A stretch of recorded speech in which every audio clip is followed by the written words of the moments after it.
Welcome to William Steele, True Crime and Steele Spotlight Television. Today we have another edition to Mafia Mondays with epic gentlemen that were former law enforcement, organized crime detectives in New York City. And co-hosting with me is Louis B. So Louis is going to introduce himself for the audience real quick, and then we're going to get right into the show because we have a phenomenal guest standing by. So we have Chris Delia, the proper pronunciation of his last name, former detective, New York City. Let's bring them both on here. Hello, gentlemen. Thank you for coming in. Hey guys. Thank you. You're welcome. Louis, tell my audience real quickly who you are, your background, and then how we came to have Chris on the screen with us. I am a retired detective from the NYPD. Initially, I worked in narcotics as a narcotics detective in the HIDA, High Intensity Drug Trafficking Unit. I bought Asian heroin for 2 solid years in an undercover capacity. I had done some prior narcotic work, nothing major, nothing like Chris did.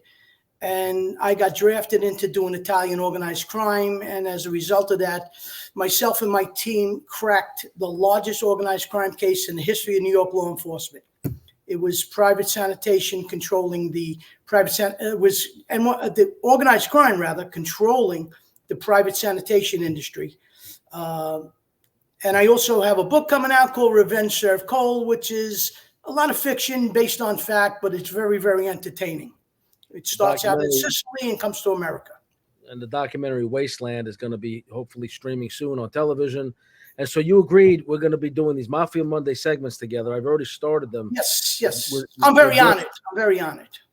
With your story. And so you have some guests you want to bring on and you recommend highly. And I appreciate that. Chris is one of them. And then Chris is the number one guy that I thought of. Okay. What's the story? What's this? All right. I want to introduce him, okay? Chris and I worked in Manhattan South Narcotics together. He worked in a full undercover capacity.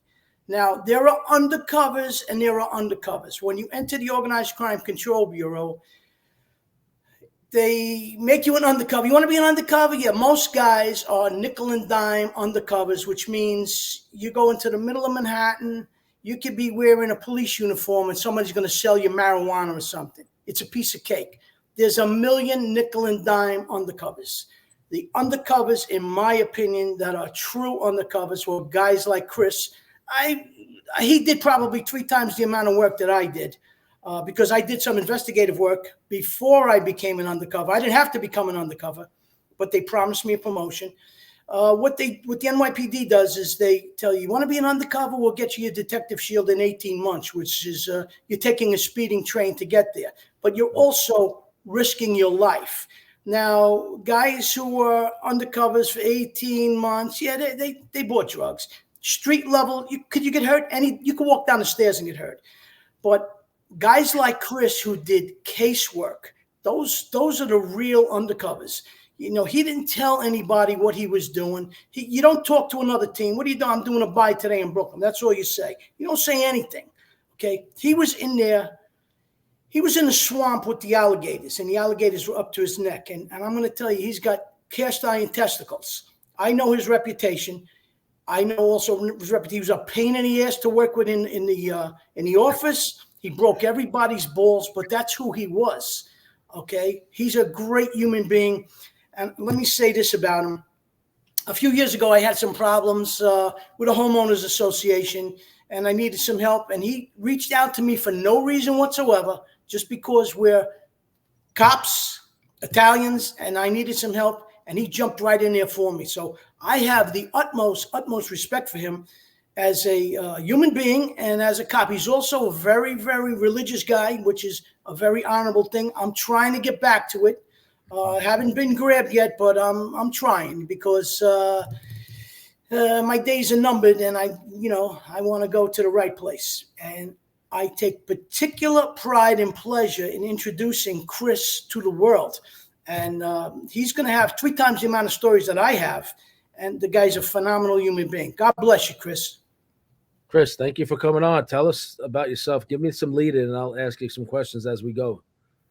Sure. Well, first of all, thank you, Lou. That was More than kind. I appreciate it. I'll give you that $30 later for that introduction. See what I said? but but so my story is similar to a lot of folks that joined the police department. What first got me interested in law enforcement was I was a kid in seventh grade, coming home from school, got jumped by two kids, one of whom I knew, and the kids, because I knew them, I didn't think they were serious, and I ended up getting stabbed with an ice pick and robbed. And the kid got away with it, and he was laughing about it, and I decided then and there that that I was going to take care of people like that. Never been a tough guy. Never been a tough guy. Would never say I was a tough guy. But I will say this: in my 62 years, I've had my last rites read to me 4 times. Been told I wasn't going to survive, and I'm no different than any other cop. Not physically the toughest guy in the world, but a guy that's going to run in the direction of trouble and not away from trouble. I'm not going to be the guy that's going to videotape you getting beat up. I'm going to be the guy that's going to get out of the car and try and help you. And that's how most cops, in my opinion, are. Right. Yep. I was the same way. Despite my past, I was incarcerated for nonviolent crimes. Anytime I saw something on the side of the road, I get involved, whether it's an accident or it's trouble. In fact, I was even one of the early members of the Guardian Angels in New York back in the day when they were getting, yeah. And a guy acted up and tried to stop a turnstile jumper. He wasn't supposed to be stopping him. That's not what we're there for. And he ended up getting stabbed right beside me, and I quit the Guardian Angels because the training and the guys we had at that time. I like Curtis Lee. I hope he becomes mayor. So that being said, so you decided to become a cop. Tell us your journey. What year did he become a police officer? And we know we're all New Yorkers. We know how crazy it can be, especially back in the 70s and 80s. And you guys are all getting in there in the 80s, I guess. So what was your journey like? I know you were in the military first. You sent us some stuff about the military here. So my journey was after that incident. I went from being basically a quiet kid to a kid that figured that I had to protect myself. No one else was going to protect me, and I started heading down the wrong path a little bit. And there was a detective who pulled me aside, and I had a lot of respect for this detective. I had seen him in the neighborhood, and guy really pulled me aside, talked to me. He's like, "Listen, you're heading down the wrong path. Every I could say that just about every cop is walks that line where you're either going to go towards the police department or the other side. I think that's the character of us." And he convinced me to. He said, "If you're a tough guy, join the Marine Corps." I joined the Marine Corps and quickly learned how untough I was. Um, I was a combat engineer, and I was a M60 machine gunner. I served in the Rapid Deployment Force. I was in 17 different countries in 4 years, 2 hostile zones. Um, Came home from the Marine Corps. While I was in the Marine Corps, I got a call from the NYPD asking if I would like to come on to the police department, and that's how I came in. I came in 1986 into the into the police department, and that started it. There you go in one of your cars there. You sent us this photo. You remember when and where this was? That's when I was in Bronx Task Force. That was down in the 4-4 precinct, I believe, and we were getting ready for some protests and some other stuff going on. That other picture was on patrol. I believe that we were in the 46th precinct at the time. Right. So tell us how you transitioned. What kind of cases were you working on, and what commands were you assigned with? I don't know the terminology, so correct me, Yeah, guys. yeah, yeah, yeah. Sure, I understand. So quick story. I started off what was called the neighborhood stabilization unit. It's where they put all the rookies right out of the academy. I worked in the 46th precinct, worked all around those precincts, and basically what the subcategory of that is called BAND, Bronx Anti-Narcotics Division. But you're really not. You're just a rookie. What they want to do is they want to put you on the street, just tell you to keep the drug dealers off the streets. But that wasn't the way I was built. So I started making collars. I grew up, like I said, I grew up in the Bronx. I knew the Bronx well. As Louis said earlier, you can't walk down the street and not see a felony. So I began to make arrests. I made a lot of arrests, more than anybody in NSU combined, I believe. And I had a sergeant that came up to me and told me, "Stop making so many arrests. That's not what we want you out there for." I kind of confused me. Anyway, long story short, he and I had some words. He said, "I'm going to take care of you." I didn't know what that meant. I had asked to go either to the 7-5 or the 4-4, the two busiest precincts in the city. And instead, I was sentenced, as I say, to death. I was sent to the 50th precinct in Riverdale, where they send people who are ready to retire or other type of things. And while I was there, I once again figured out how to make collars, what was going on. You had to work a little harder. Go ahead, To be clear, it was an affluent area where on the surface there seems to be no street crime, but you knew how to sniff it out regardless. It's still crime. It's still crime. I don't care where I don't care. You could be Bonnie Fife in Mayberry. There's crime. All right. And I knew there was crime there. So I used my skills as a kid, a little bit of trouble I got into, my skills as a Marine, and some other stuff, and told my partner we are not going to be chasing squirrels in Van Cortlandt Park. We're going to be getting the criminals in this precinct. It got to a point where some people started to literally accuse me and my partner of going to other precincts to make arrests, which was not true. And at a certain point, I was there probably 19 months when the commanding officer of the precinct, a fellow Marine, pulled me into his office, thought I was in trouble. And he says, "Listen, why don't you put in for the Bronx Task Force or someplace else? You're an active guy. This is not where you belong." Went to the Bronx Task Force. I was there 3 months. I made an arrest. I was in the precinct when a guy came up to me in a suit. He said to me, "Can I ask you what nationality you are?" I had some choice words for him because I didn't know who he was. He started laughing and he said, "Listen, it doesn't matter. If I can't figure out your nationality, nobody else is either. Come after you've processed your arrest, come, I want to talk to you." And they asked me to put in for the Undercover program. And at the time, it seemed like a good idea. I mean, I could either sit there and deal with family disputes and drunken fistfights, or I can make a real difference. So I thought at the time, and that's how I got involved into Undercover program. How did you and Louis meet ultimately in the beginning?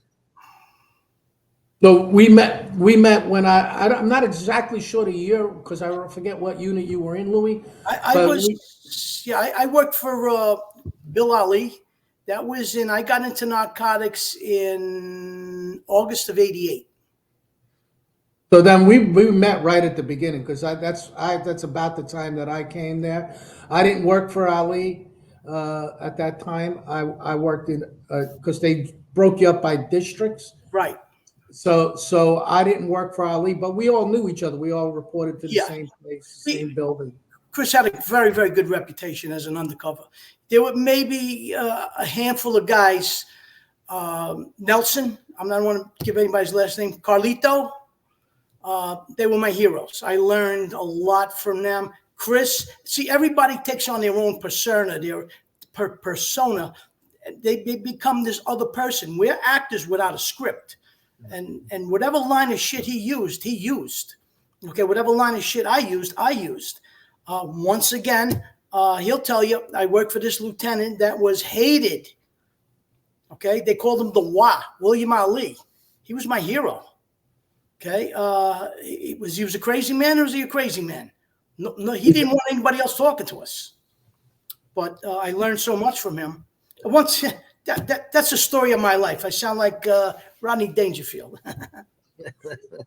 Listen, you can work for, and he worked for some crazy sergeants that really did not know the street, and they put you out there, and they really jeopardize your life. It happened to me in the Heidi unit. I worked for a lieutenant who was completely clueless, and he nearly got me hurt numerous times. And him and I nearly came to blows, and that's how I got launched. Right.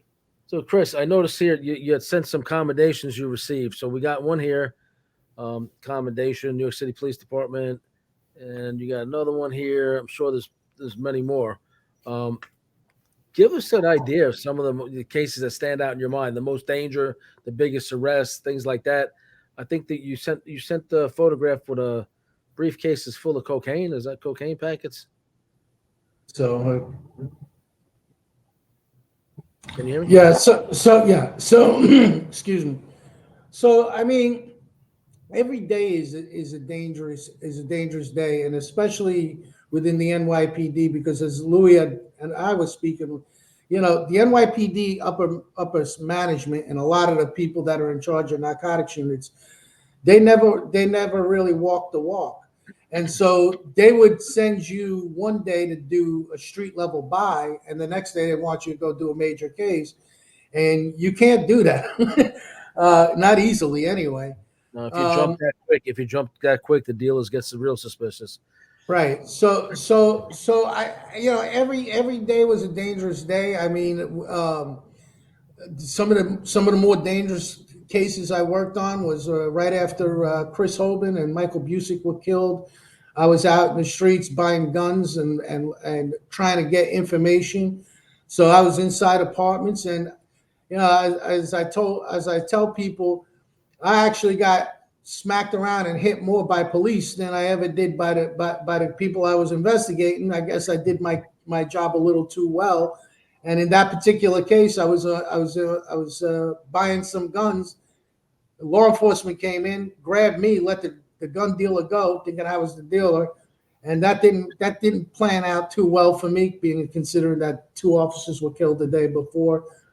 I worked some cases where we had to work our way in, and what I would do is I would tell people, listen, I just got out of the Marine Corps, I got thrown out, I need to do something.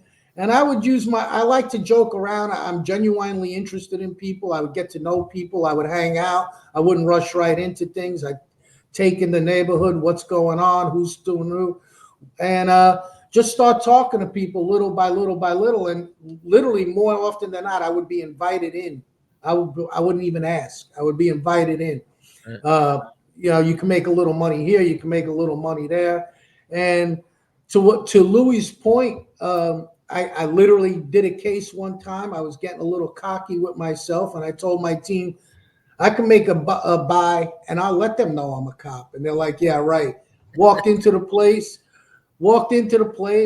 talking to the guy, and the guy's like, I don't know you. I don't know who you are. I don't know if you're 5-0. I don't know who you are. And I'm like, actually, I am a cop. And the guy's like, what? Pulled out my shield, showed him my shield. The guy's eyes dropped. And he's like, what? And I said, listen, man, I like to get high too. So they loved it. He started introducing me other guys. Oh, this guy wants to get high.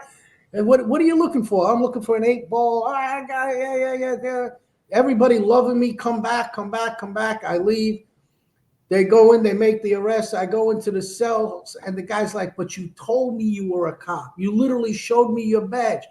My field team was laughing. They couldn't believe it. But that was one of the funny stories. But there was a lot of stories. Every one of them wants to have a cop in their pocket that's getting high, and they got a little something they think on you. So Yeah. Well, yeah. I'm sorry. Go ahead. to their detriment, right? Yeah. Well, listen.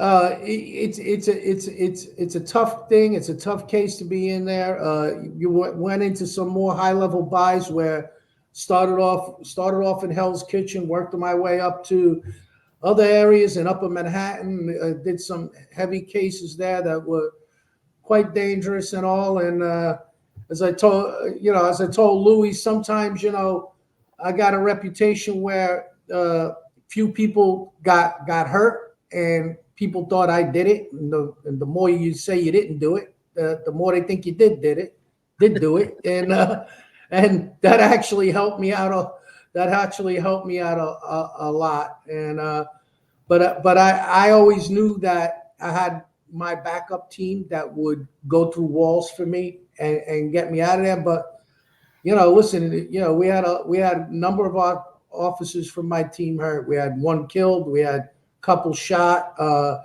In the 80s was worse. I served in Beirut, Lebanon, and in South America in the Marine Corps, and they didn't have nothing on the Bronx at the time. They were something else. It was something else. I see one of the photos you sent. I'm trying to find it. Briefcase full of. Tell us what's going on here. That was a case that I was working as an undercover, and we got information that we didn't believe, that a guy was coming in with a large amount of narcotics, and so we did some snooping around, and we found out, and voila, we hit the mother lode. Did a great case there. Took a lot of drugs off the street. And that's what we did. That was what my team did. We were made up of Where did that come in from, right there? And what was that? I don't recall the country to be off the top of my head, to be honest with you. I want to say France, but I'm not 100% sure on that. Was that heroin? That was heroin. Yeah, I'm sorry, I misspoke. If you notice those pictures, I'm just gonna make an assumption based on what I see. When I bought Asian heroin, they look like bricks. They look like they're called units. Asian heroin is the finest heroin in the world, and you do not buy it in kilos. A kilo is 1,000 grams or 2.2 pounds. When you bought Asian heroin, you bought them in units. Now, depending on who you knew, you could pay $180,000 a unit, or you could pay $230,000 a unit, which were white boy prices. And I wanted to stay away from the white boy prices. That was the line of shit I had. Now, if you look at those units, they have tags on them. Okay, you see that red? Yeah. Okay, those are tags that could explain exactly where they came from and who the scientists, so to speak, made it, and that's their guarantee that it's good heroin.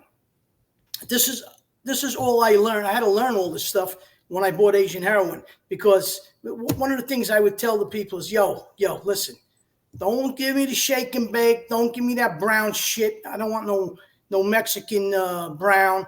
I'm looking for China white. If you can't do me China white, I'm off. I'm done. Since and you guys be China white heroin, which is, the Colombians started working with the Chinese, switching off Asian heroin with cocaine, and like he said, it came from France. Somebody in France had a connection in the Asian Triangle, and apparently, they were moving China white heroin through France. I don't know the case at all. I'm just making that assumption. What do you guys think of like, you guys been out for a little while? These days, like, everything seems to be laced with this fentanyl, killing people all over. We have a president who's not doing anything about the border. It's coming in like crazy. People dying because of his policies. What do you think of this fella? Aren't you glad in a way that you're out? Because cops are even ODing by touching the stuff, by being around it. What do you think? That to me? Yeah. So I would never be a cop today with what's going on, because they don't let them do their jobs. And as you said, the government itself is really not doing anything to protect the borders, to protect the officers. Officers are much more handcuffed today than they ever were before. And it's a sad state of affairs, because when Louis and I were there, Manhattan was a hellhole, but we cleaned that city up. We cleaned that city up under Bill Bratton. We cleaned it up on the backs of a lot of good officers. I have a saying, it's not my saying, but it's a true saying, that some gave all, but all gave some, but some gave all. And those are the people that are in the ground. And it breaks my heart that people like, I'll give a shout out, like Detective Louis Lopez, who was in my team, who's killed in the line of duty, a guy who came here from Honduras the right way. and worked hard to clean up the streets and had a genuine desire to get guns and drugs off the streets and paid the ultimate sacrifice for it, as did others. And I feel like it's spitting on their graves, but it's not just them. My father came here from Italy, my family and all, and worked hard for the American dream, and we had an American dream, and I just think that it's hard. It really is hard nowadays. Super dangerous too. I've seen so many cases where the officers, even during routine traffic stop, handle something, and the next thing you know, they're on the floor and they have to give them what is it called, the Narcan or whatever it is. And, Yeah, and even that, I thought Narcan pulls somebody out of the overdose, but my understanding is as soon as it wears off, the overdose starts overcoming them again. So it has to continually be applied until they metabolize the fentanyl. It's, I can't even believe how dangerous it is out there now. I had a bad cocaine problem. My audience knows this. I never smoke weed. I don't drink. Even to this day, I don't drink pills, nothing, weed, nothing. But in the 80s, we were moving a lot of coke. So I had a lot of coke in front of me all the time, kilos and all that, guns from South Florida to New York. I was doing burglaries. And you can get high at that time and stay high for days. And Louis was actually in what was the Lower East Side, right? The seventh precinct, right, Louis? Well, we turned out when he was an undercover, we turned out of the same command, which was out of the 7th precinct. When I went from 7th precinct anti-crime unit and I got drafted into narcotics, I just went one flight up because we were all out of the same building. Yeah. So Chris, you probably know 110 Rivington Street. That was a notorious location back in those days. From Brooklyn, I would go into the city, off the Brooklyn Bridge, down the thing, around Houston Street, whatever, 110 Rivington Street. Little did I know, the same year as I was running up there with a killer named Buttons, and he was on parole. I had no record at the time, but he would have a handcuff key on him. I had a gun in the dashboard of my car. We drive in from Brooklyn to 110 Rivington Street, the same exact time that Louis was on patrol there. What a small world. And I survived it. I remember walking over OD people in the walk up, and then the rooftop would say, like, no crackheads up here, because I guess the heroin shooters were up there, whatever. And one time I got robbed in the hallway. I put the money in the little steel, they had these steel doors with the Fox lock, police lock, to slow you guys down from coming in or whatever. And so I remember one time it was like it was deserted out there. It was always back in the day I was going, there was a guy in a wheelchair. And Louis remembered the guy in the wheelchair in front of 110 Rivington. Very well. And so I said, yeah, he would always say, everything's cool, go on up. I guess he was kind of steering them for the dope guys, right? So you go up. One time he's not there. There's nobody around. And I told my buddy, I said, look, let's call it a day, man. It's 10 o'clock in the morning. It's like a ghost town here. They might have just got raided. Let's get the hell out of here. I don't got good vibes. Oh, no, I'm not getting out of the car. Please go upstairs. I said, I don't feel comfortable getting out of the car. There's nobody here. In that area at that time, when there's nobody there, there's something wrong, right? Yeah. So he talks me into it. I walk upstairs. I think it was a 4th floor walk up at the time. And there's a guy standing there, and I get stuff. I turn around. He puts a pistol right in my stomach. He says, I don't want your jewelry. I don't want your cash. Give me the dope. Give me the dope. I hand it to him, and he goes, motions me down the stairs. I fly down, get in the car. My buddy's like, pull out, pull out. I'm standing there debating whether to get the gun and go back in. But right when I went up, a big black dude went, and back then they had the puffy kind of jackets on, whatever. And he's sitting there on the stoop with his hand like this. And I'm knowing that he's just waiting for me to go back into his buddy, right? And I'm looking at him, and I'm looking at my friend. My friend's drive. Let's get back to Brooklyn. Let's get out of here. You got it? And I said, man, I just got robbed up there. I told you we shouldn't have. Oh, man, you're holding out on me. So then it became an argument with him all the way back to Brooklyn, whether I got robbed or not.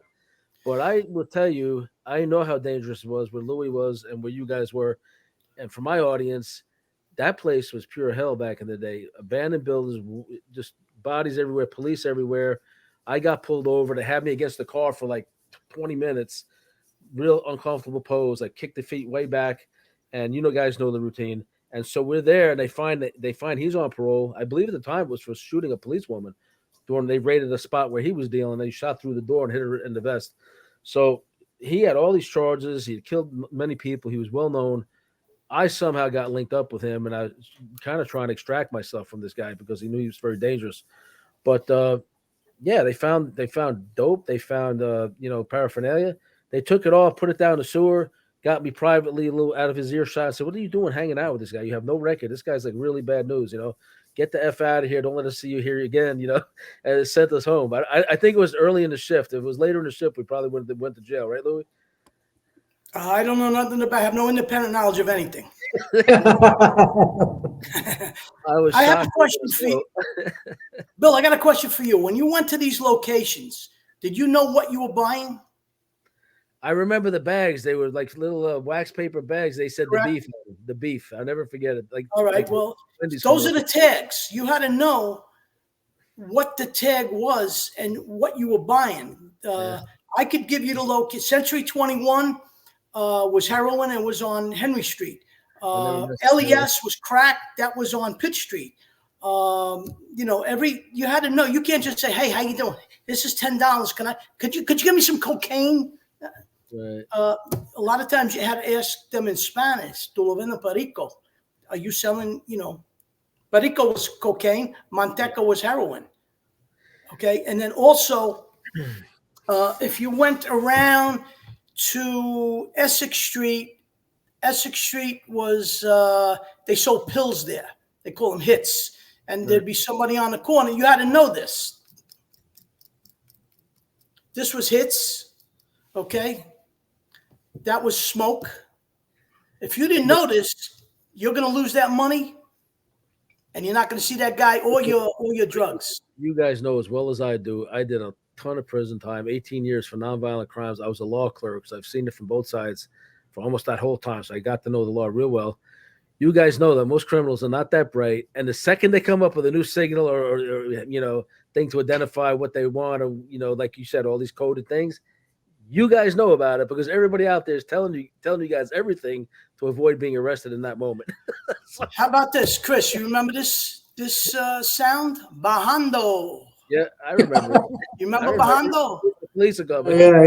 Bajando. That meant they're coming down. 5-0, the Bulls. 5-0, but 5-0 was later in the years. Bajando was the first. Okay.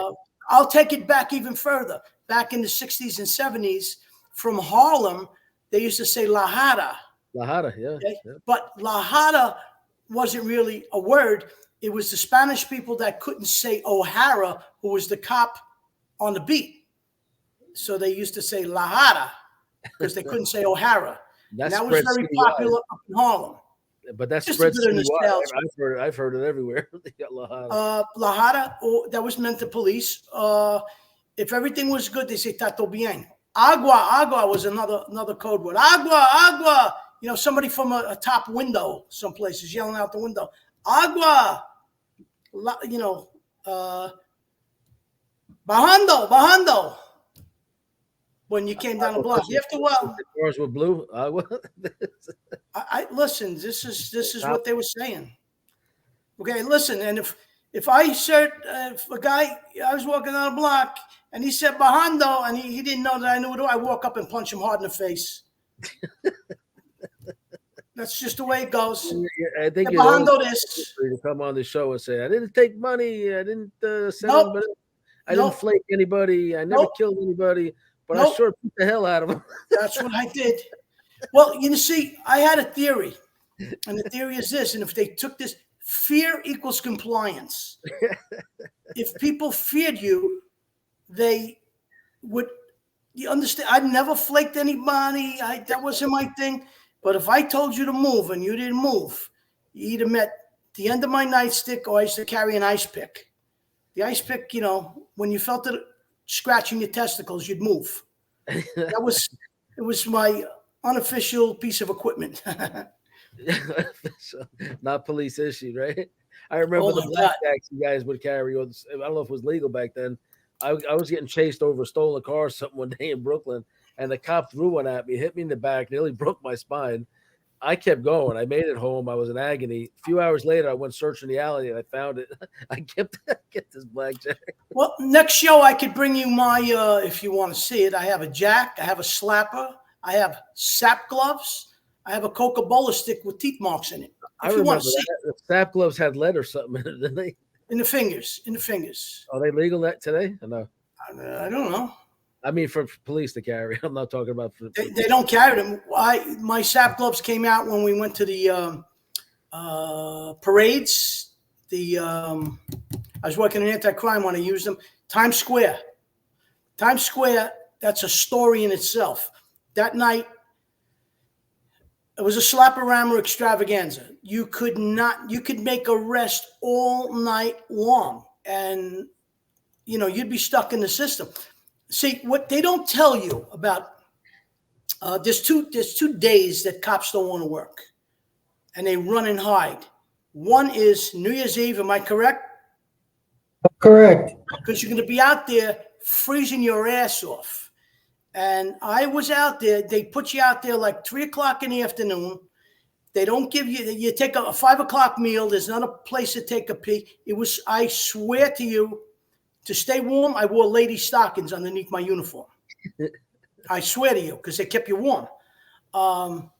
And those days, it was dangerous for anybody to be in Times Square. I remember I went only twice in my life, and both times was before they put all the barricades and Giuliani and all that. Both times, and I remember the crowds of people snatching chains and purses.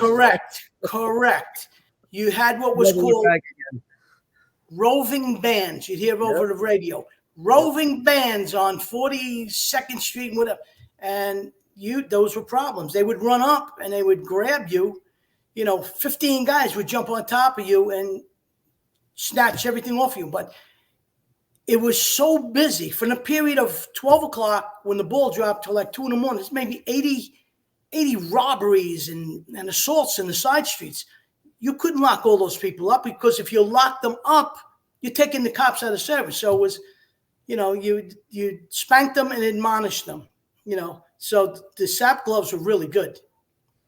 People would fold when they got hit. What's your experience in some of these crazy areas? Get some war stories from out there that we get somebody. Now, I do want to say this. Everybody here shared their faith. Louis, you said you're getting back into the fold somewhat. Chris, I heard you're a man of faith. In my case, I am a Christian. I'm not perfect, but I knew all the years I was doing this dumb things I was doing, stealing things, trafficking, ripping and running the Lower East Side in Brooklyn. I always knew that God had his hand on me. I just had a sixth sense about it. And I would always be guilt stricken. Like, Lord, I'm really sorry. Like, I'd pray before I went into a house to do a burglary. And so he got me through all these years of crime in prison, pretty much intact. Lost some years and some family members along the way, unfortunately. But I think it's the most important thing. And when you live in the life I lived and the dangerous life you guys have led, you realize how important your faith is. Let me tell you this. I don't compare to Chris. You know what I'm telling you? He did the real work. I did selective upper echelon work. Okay, he was out on the street. I had a very bad experience buying drugs in an apartment, and I would never do it again. So what I brought, excuse me. 1013. 1013. I had a bad experience with Carlito. Remember Carlito? We were buying 9 ounces of Coke. This is the first time I ever did undercover work, and I was the money man. We were up around uptown someplace in the 19th precinct, and we were on the 5th floor, and the field team was downstairs, and I was driving a brown Mercedes, and we pulled up. We went up there, and we walked into the apartment, and the guy had 6 locks on the door. And I remember saying, wow, this place must be dangerous. There's 6 locks on the door. What I'm doing is I'm telling the field team there's 6 locks on the door because they're listening. Okay. And we went in there, and I had a problem. A guy took out a pair of butterfly knives. He started swinging in front of my face. And I was like, thank God, Carlito, he was slick. He said, what are you doing? He snatched him away from the guy. He says, this is my uncle's man. Everybody had an uncle. And we made the buy, and the lieutenant says, listen, I want you to get in and get out with no problems because we want to take this further. This was Ali. That's okay. After I came down, he goes, why didn't you shoot the guy? I said, what did you tell me? I would have shot him. What did you tell me? You told me to be cool, get in and out, just to keep the case going. He took the case down right then and there. But that's the way things happen. If it's Murphy's Law. What you think is going to happen doesn't happen. And he will tell you there's a select few that you choose to be your field team. There were other guys, and he knows one of them. We spoke about him the other day. No way in hell would I want this guy backing me up. I had a select few people that I want to. I used a transmitter. I didn't use a wire where my conversation was going to another location. And I had code words. I couldn't say 1013, 1085. I would have, I don't even want to give up my code word, but if I said, hey, God makes green apples, that meant come in and help me, get me out of here. So, it takes a special kind of person. He did it much more than I did. Okay. But you could make one buy and die. Let's hear one of the most dangerous ones, for example. Well, one of the things that Louis left out when you do the inside apartment buys is a lot of times what happens too, you got to be very, very detailed on what's going on and where it is. One of the things that I used to do is as I was leaving, I would pretend I forget something. I mark the door some way because the guys used to change the numbers on the doors. So that if I said it was apartment 3E now was like down the hall.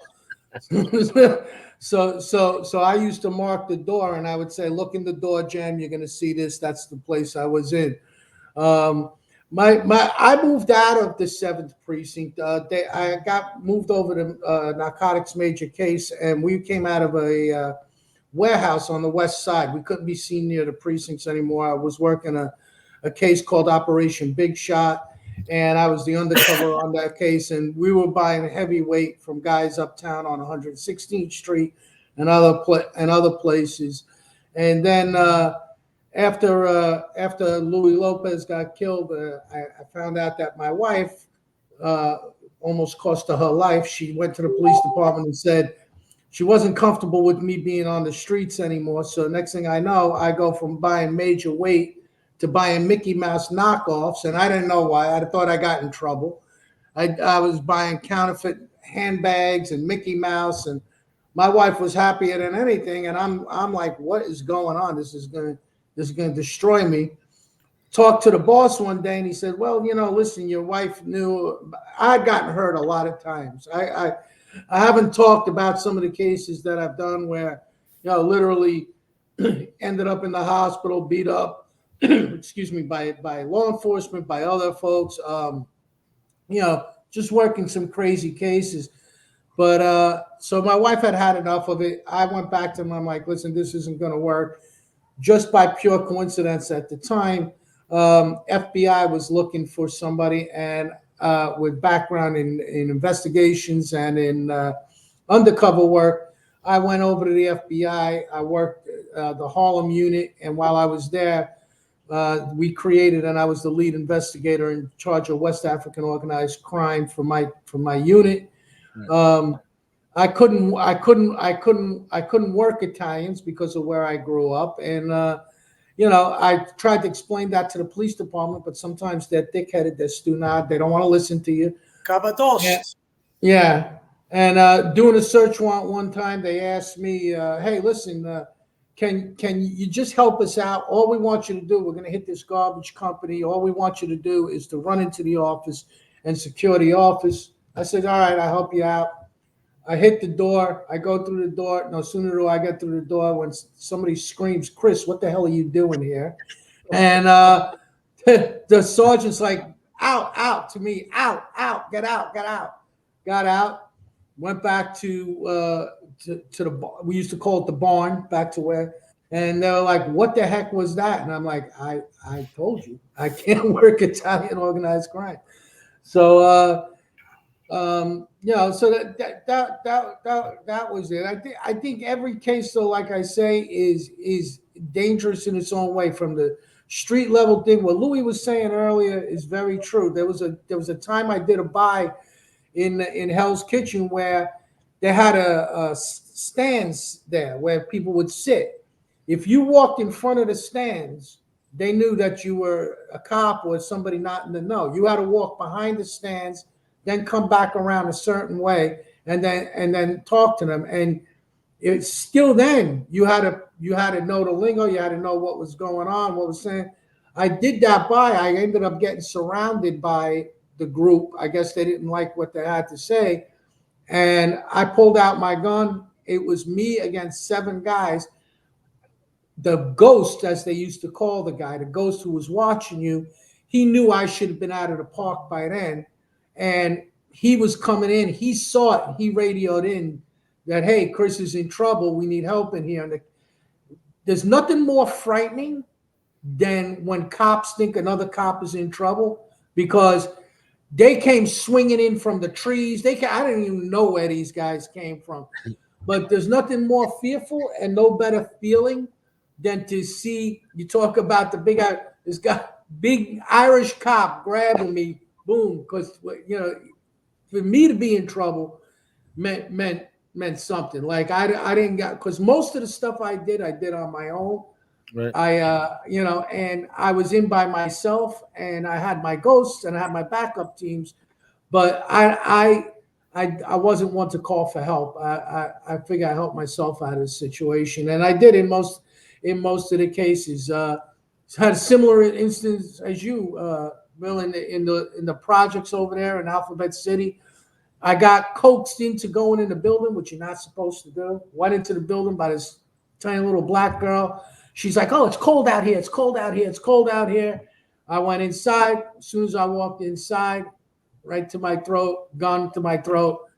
Give me your money. Give me your money. And the guy tried to pat me down and missed my gun, because what we used to do at the time, not to make it look like a cop's gun, we would dirty up the gun, and then we would wrap around the handle tape, so it looked like the handle had to be taped.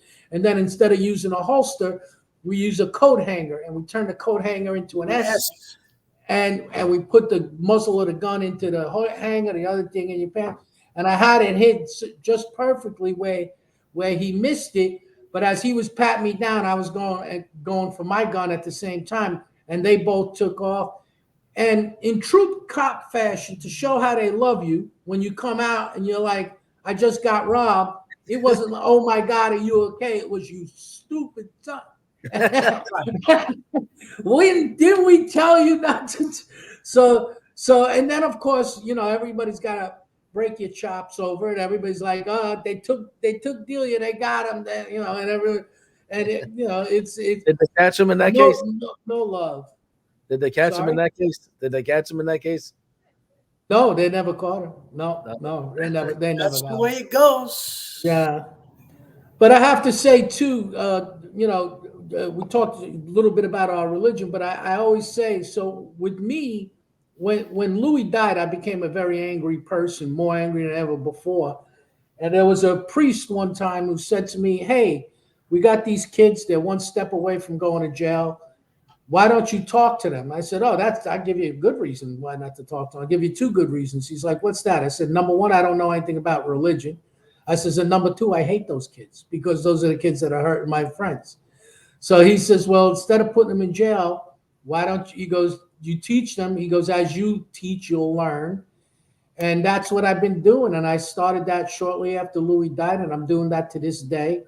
I think it's very rewarding. And, I love talking about that part of it, because I think that, listen, everybody goes down the wrong line. I know Louis' story. I know his story from being a young man. I know your story, and we all have our own stories. I don't talk much about that part of my life, but very easily, I did some things where it was only the honor of the person, of other people not talking, that I didn't catch a collar myself.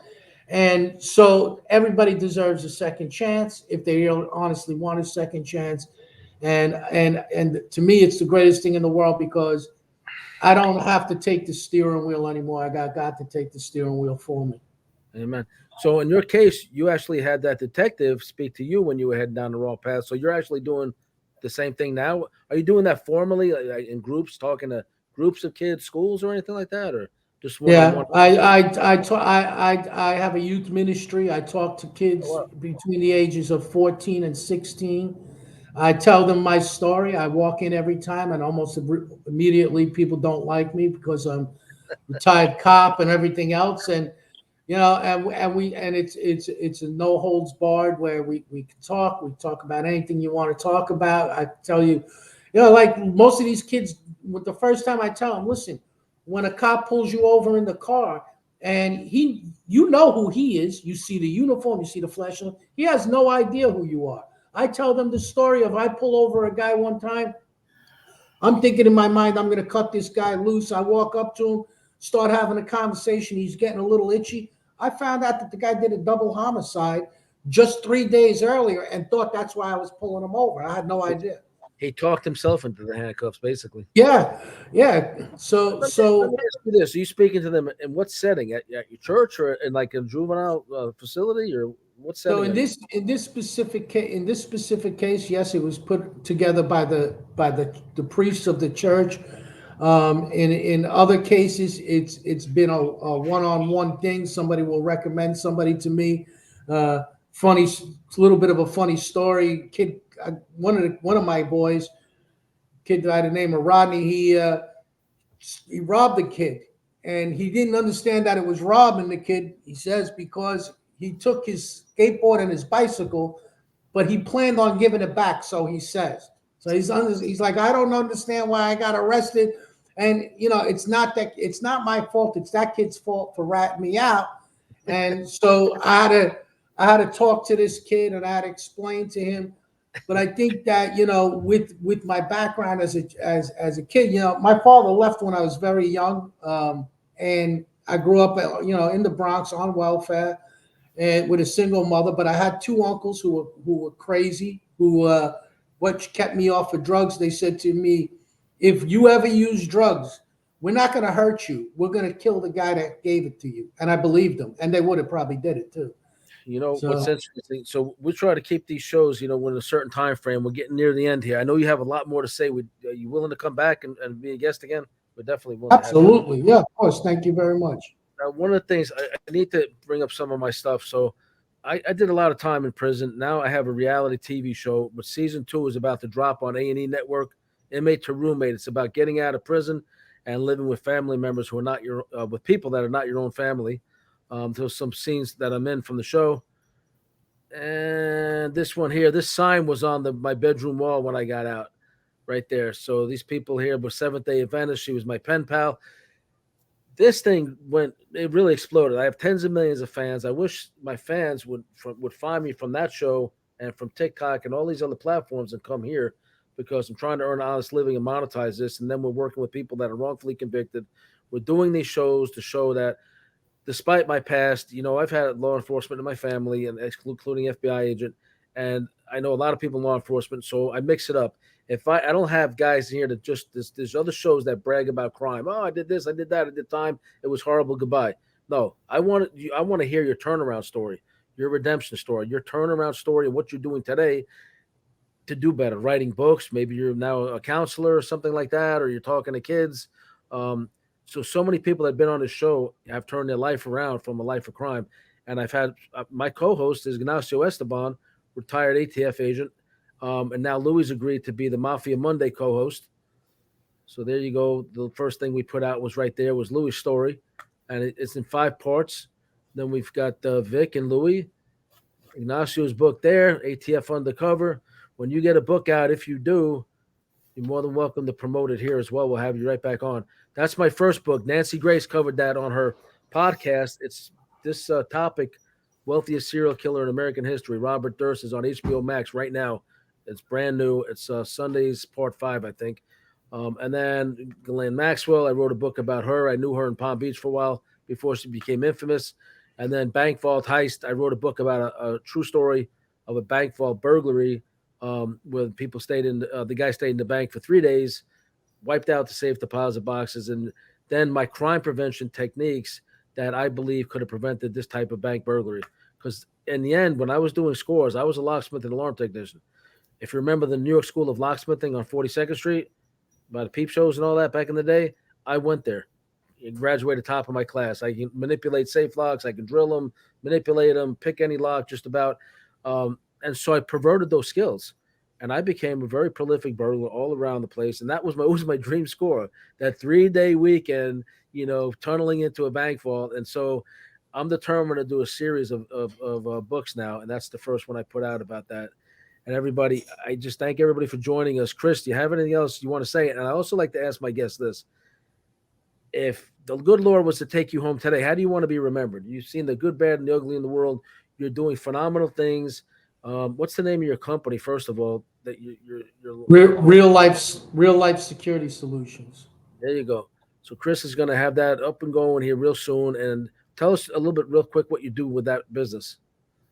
So what I do with that business is I try and teach folks who are not your average everyday person how to protect themselves in a dangerous situation, how to prepare for a dangerous situation, how to recognize a dangerous situation. When you're an undercover, you have to be very situationally aware, number one, but number two, you have to have a plan. And most people freeze. Most people never been smacked in the mouth in their life. Most people don't know that they're walking into something to begin with. Most people wait for the incident to happen before they do anything about it. And not everybody's a black belt in martial arts. Not everybody's 6'5". How does the mother walking down the street with two kids take care of themselves? How does the guys my size? I'm not a big guy. How did I survive in the United States Marine Corps in hostile zones? How did I survive all those years as an undercover in the FBI, in the NYPD, in major cases and everything else? How did I survive?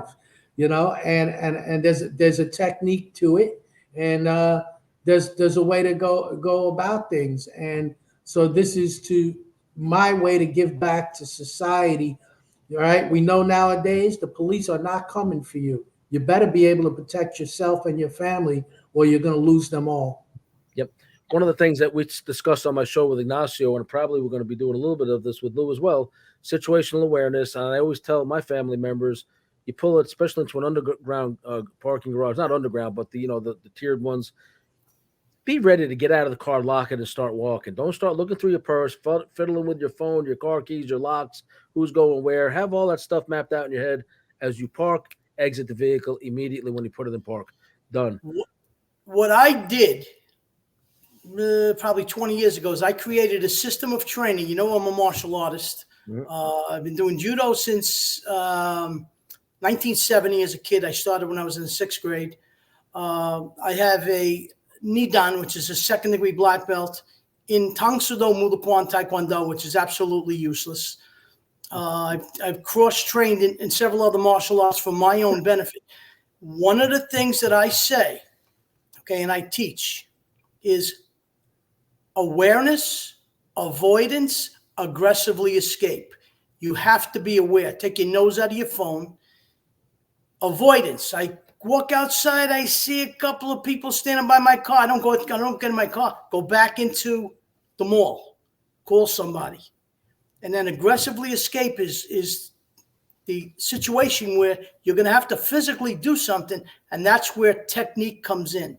And it's not Brazilian Jiu-Jitsu. I'm not taking people to the floor. I teach people to aggressively escape.